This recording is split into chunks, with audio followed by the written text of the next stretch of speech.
नमस्ते, yoga my life पर आपका स्वागत है। आज मैं जो टॉपिक में लेके आया हूँ वो ये है कि क्या जन्म से यानी कि पैदा होते हमारे चक्र जागृत होते हैं। हर व्यक्ति जब पैदा होता है तो कहते हैं कि अपना नेचर और अपना भाग्य वो अपने साथ लेके आता है। पैदा होते ही हमारे कुछ ना कुछ चक्र जरूर से जरूर जागृत होते हैं। हर व्यक्ति का कोई ना कोई चक्र जागृत होता है।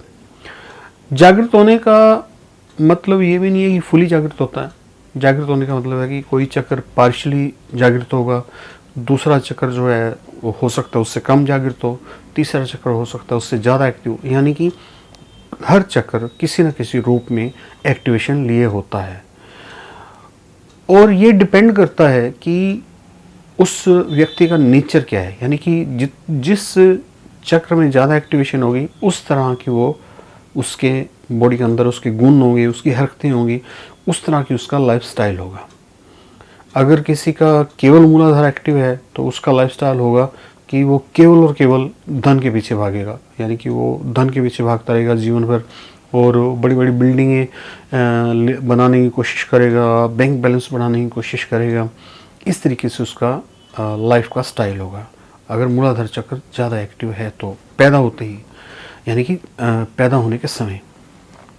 ऐसे ही अगर स्वाधिष्ठान चक्र मूलाधार के साथ साथ स्वाधिष्ठान चक्र जागृत होगा तो क्या होगा, वो धन संचय की तरफ तो भागेगा ही। मतलब उसका जीवन का जो प्राइम लक्ष्य होगा वो धन होगा और दूसरा लक्ष्य होगा लस्ट, सेक्सुअल इंटेलिजेंस, लोगों से संपर्क बनाने, इस तरह के उसमें उसकी एक्टिविटी बहुत ज़्यादा होगी। तो इस तरीके से जैसे कोई कलाकार है उसका पैदा होते ही अनाहत चक्र एक्टिव होगा और उसका रुझान अपने आप कला की ओर होने लगेगा। और किसी का अगर पैदा होते ही विशुद्धि चक्र जागृत होगा तो उसका रुझान जो है अपने आप जो नॉलेज से रिलेटेड जितनी चीज़ें हैं उसकी ओर होगा।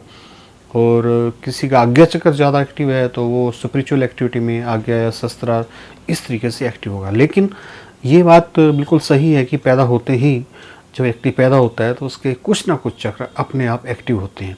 पता लगता है चक्र स्कैनिंग से, नाड़ी तत्व विवेचन से या उस व्यक्ति के गुणों से कि वो सोचता क्या है, उसका लाइफस्टाइल क्या है, वो काम क्या करता है और उसकी आदतें क्या हैं, उसके अंदर उसका जो बिहेवियर है वो क्या है, उसका करैक्टर कैसा है।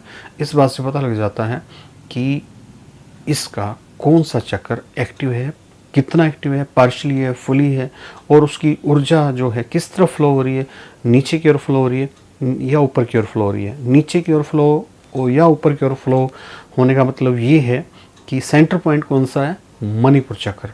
या तो ऊर्जा मणिपुर चक्र से नीचे की ओर फ्लो होगी या ऊर्जा मणिपुर चक्र से ऊपर की ओर फ्लो होगी।